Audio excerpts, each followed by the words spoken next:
Hey everybody out there, Steve here with a special announcement for you. As you know, both the History of the Papacy and Beyond the Big Screen are now members of Scott Rank and the Salem Web Network's Parthenon Podcast Network. Today, I would like to introduce you to the latest member of the Parthenon Podcast Network, Chris Mowery. Chris is the host of the hugely popular YouTube channel Vlogging Through History. Chris is now producing a podcast called Vlogging Through History. Many people learn about history as a collection of names, dates, and places. History is so much more interesting than that. It is the stories of men and women who made those places and events matter. Join Chris from the YouTube channel Vlogging Through History as he dives deeper into the forgotten stories of our past and into the details of the stories we thought we already knew. Now, at the Parthenon Podcast Network, we are going to be doing a giveaway of 5 3-month subscriptions to the great courses for everyone who leaves a rating and review on the Vlogging Through History's Apple Podcast page. To enter, go to vloggingthroughhistory.com for instructions. You must enter by Friday, July 8th. Now, here is a snippet of Vlogging Through History for you to enjoy, and I will talk to you soon.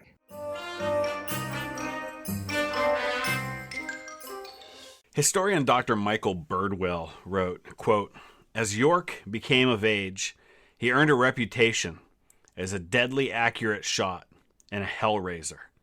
Drinking and gambling in borderline bars known as the Blind Tigers, York was generally considered a nuisance and someone who would never amount to anything. That reputation underwent a serious overhaul when York experienced a religious conversion in 1914. In that year, 2 significant events occurred. His best friend, Everett Delk, was killed in a bar fight in Static, Kentucky. And he attended a revival conducted by H. Russell of the Church of Christ in Christian Union. Delk's senseless death convinced York that he needed to change his ways or suffer a fate similar to his fallen comrade, which prompted him to attend the prayer meeting." End quote.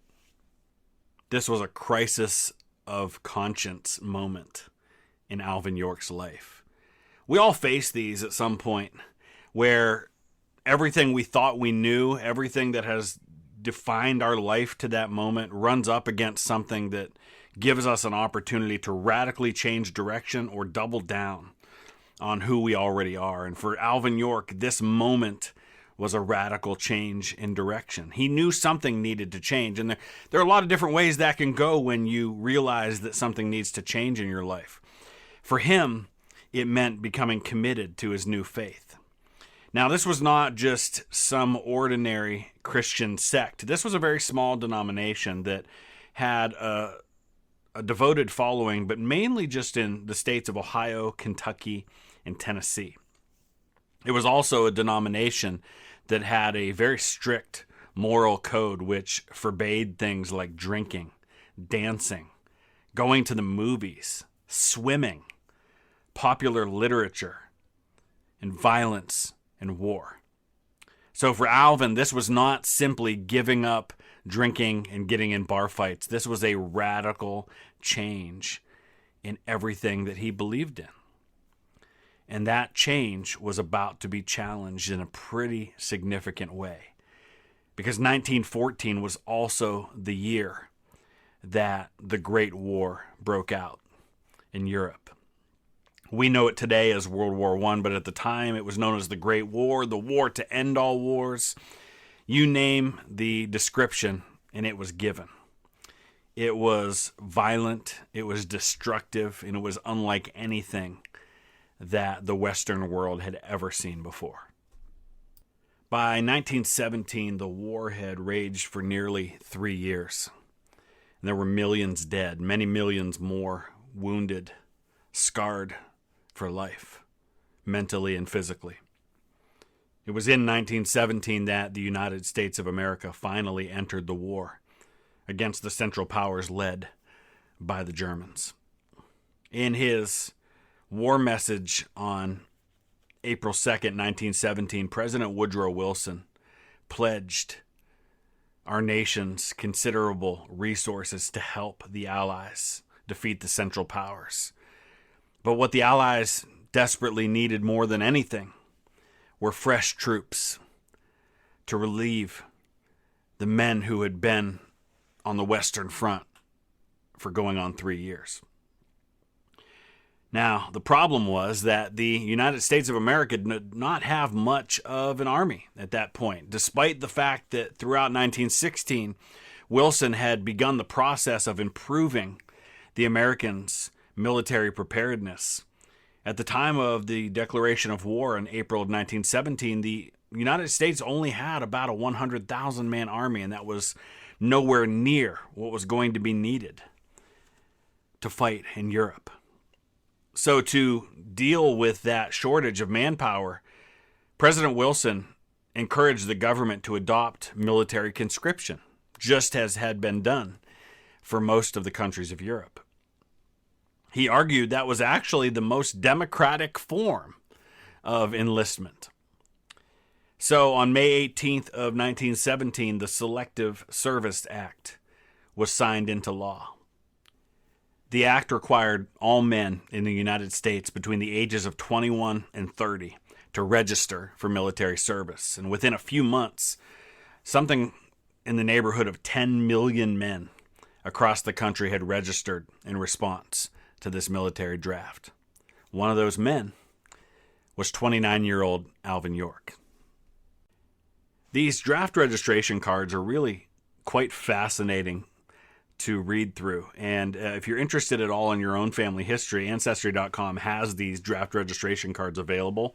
That's where I'm reading Alvin York's right now. And just read you some of the information that he provided for this document. He gives his name as Alvin Cullum York, age 29, home address, Pall Mall, Tennessee, gives his date of birth, states that he's a natural-born citizen who was born in Pall Mall, Tennessee. He says that he's presently employed as a laborer on a farm, and that he works on a farm in that same town. He states that he has a mother, brothers, and sisters who are dependent on him for support, that he's single, that he is Caucasian, he has no military service, that he's got blue eyes and red hair, he's not bald, he has no physical defects of any kind. But here is the most fascinating part of this document and the indication of what's to come in Alvin York's life.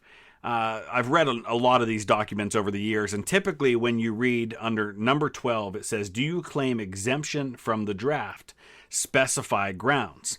Now, I've seen things like people saying that they have an injured knee or they've lost an eye, something along those lines, but I've never seen one that says what Alvin York says in that column. And he puts these words. It says, yes, don't want to fight.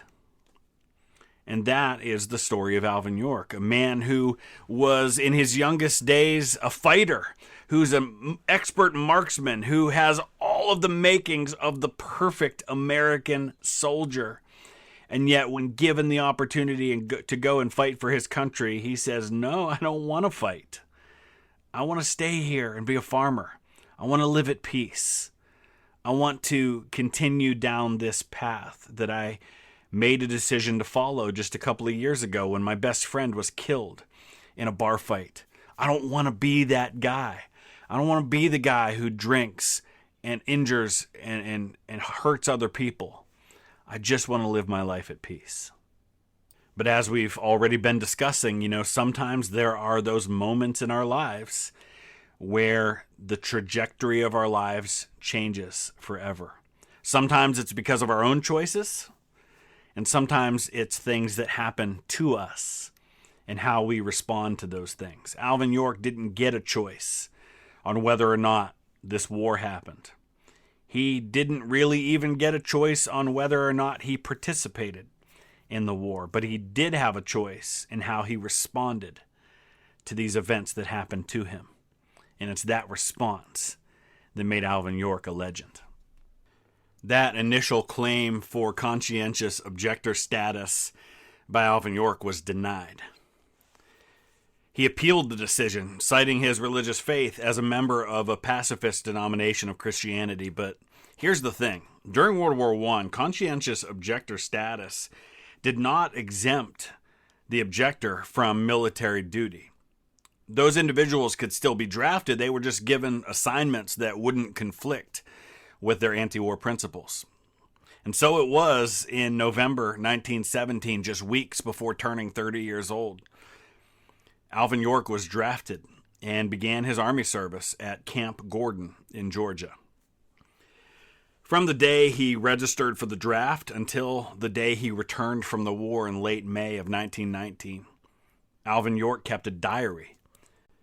Now, this diary is fascinating to read through because, first of all, it gives us a glimpse into what Alvin York was like on a day-to-day basis. And it even gives us a glimpse into how he talked. He didn't talk like you and I speak today.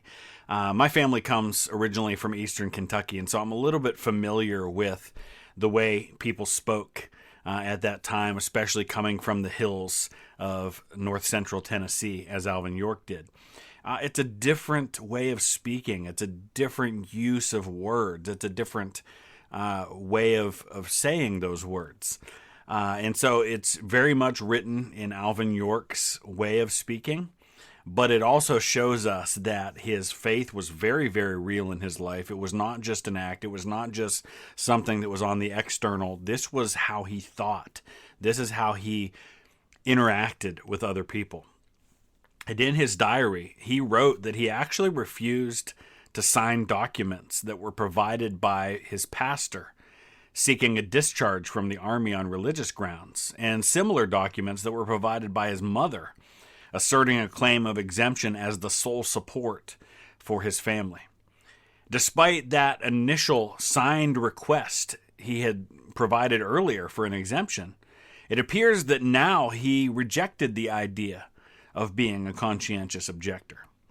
York was assigned to Company G of the 328th Infantry, 82nd Division. We know it today as the 82nd Airborne Division, but at the time, it was just the 82nd Division or the 82nd Infantry Division.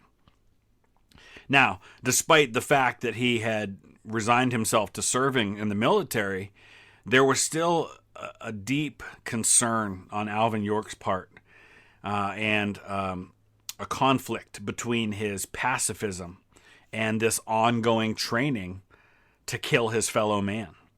And so York decided to speak at length with his company commander, Captain Edward Danforth, and his battalion commander, a man named Major G. Edward Buxton, who was a devout Christian himself. Speaking about these conversations, Sam Cowan wrote, quote, "They explained the conditions under which it were possible, if he chose, to secure an exemption. They pointed out the way he could remain in the service of his country and not be among the combat troops. The sincerity, the earnestness of York impressed the officers, and they had not one but a number of talks in which the scriptures were quoted to show the Savior's teachings. They brought out many facts about the war that the Tennessee mountaineer had not known. York did not take the release that lay within his grasp. Instead, he thumbed his Bible in search of passages that justified the use of force.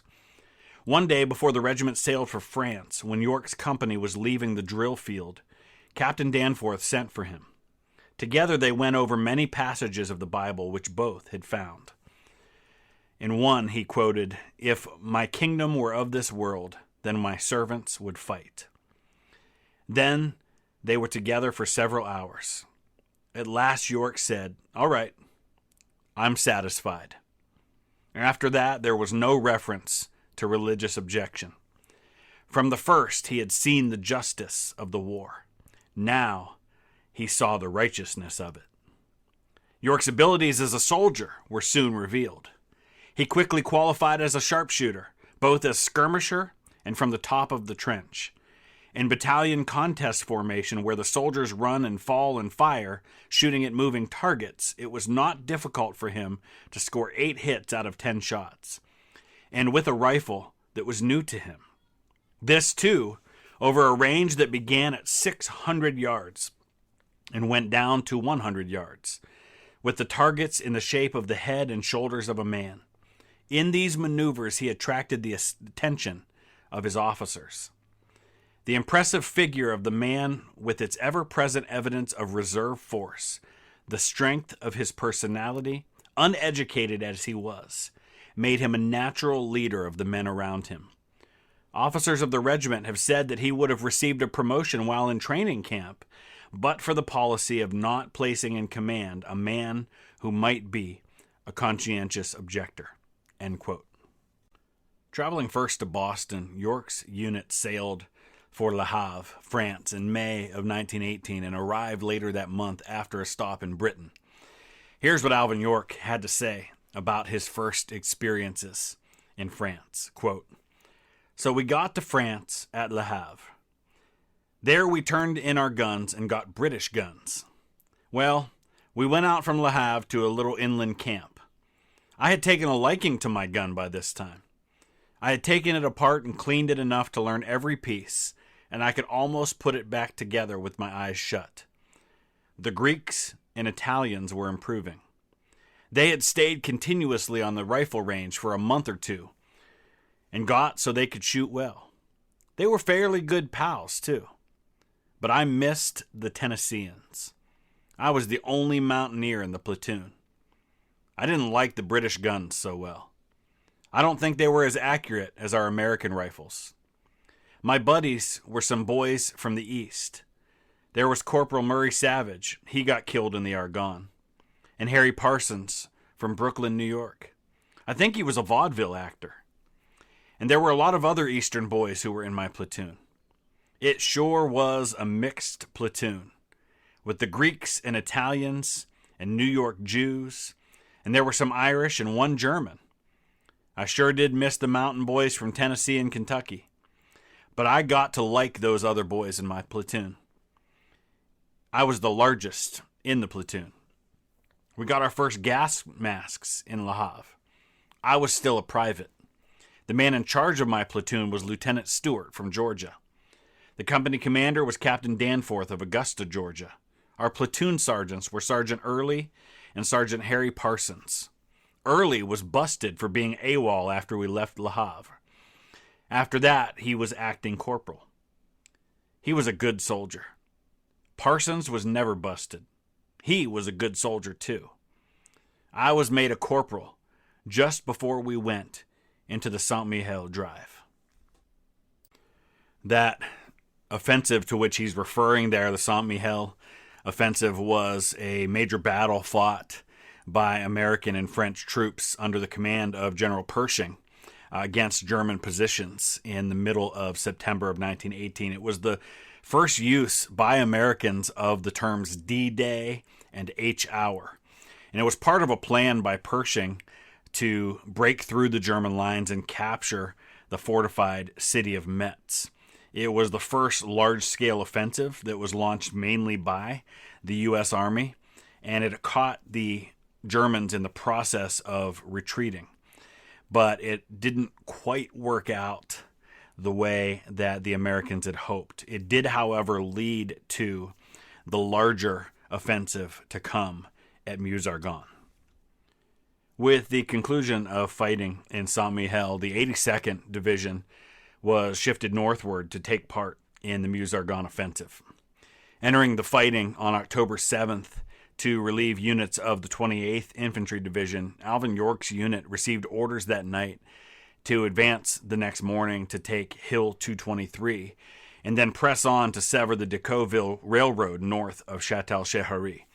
Now, you might be wondering, you probably hear that every so often, a name like Hill 223 or at the Battle of Belleau Wood, there was Hill 142. Where did they come up with those names? Well, it's a lot less interesting than you might think. If you look at a map, an elevation map, you'll see that number 223 on Hill 223, and that just indicates that's how many meters high it was in elevation. So it's really a pretty unremarkable name for what was already on the map. So York's unit advanced around 6 a.m. on October 8th to take Hill 223, and they were immediately successful in driving the Germans off of the hill and taking the position. Moving forward from the hill, York's unit was forced to attack through a triangular valley and quickly came under German machine gun fire from several sides from the adjacent hills. And, when you visit there today and you come up over the hill out of Châtel-Chehery, you see this valley just kind of open up. It's so fascinating because you're in this town and there's this main road that drives through the town. And then you get to the edge of the town and you find a place to park and you walk up and over this hill, and immediately it's like you're in a different world. You've gone from civilization to the backwoods. It's the best way to describe it. And you can visualize so easily why this was such a powerful position for the Germans and why it was such a difficult place to be if you're the Americans. Because, they took the initial hill, but now you've got these other hills and you're down in this valley and you've got these dozens of machine gun positions that are just all able to focus their fire from multiple sides down on you. It was no wonder that the Americans were pinned down in this location. The American attack stalled in the valley and they began to take significant casualties. In an effort to eliminate the machine guns and get the men moving again, a 17-man patrol was set up, led by Sergeant Early, and that included Alvin York. And they were ordered to work around into the German rear. Taking advantage of the brush and the hilly nature of the terrain, the troops were able to slip behind the German lines and advance up one of the hills opposite of the American advance. In the process of doing this, they overran and captured a German headquarters area and secured a large number of prisoners, which included a German major. And this will become important later on in the story. While Early's men began to secure the prisoners, the German machine gunners up the slope turned several of their guns and opened fire on the American patrol. 6 of the 17 were killed. 3 more were wounded, including Sergeant Early. This left Alvin York in command of the remaining group of men.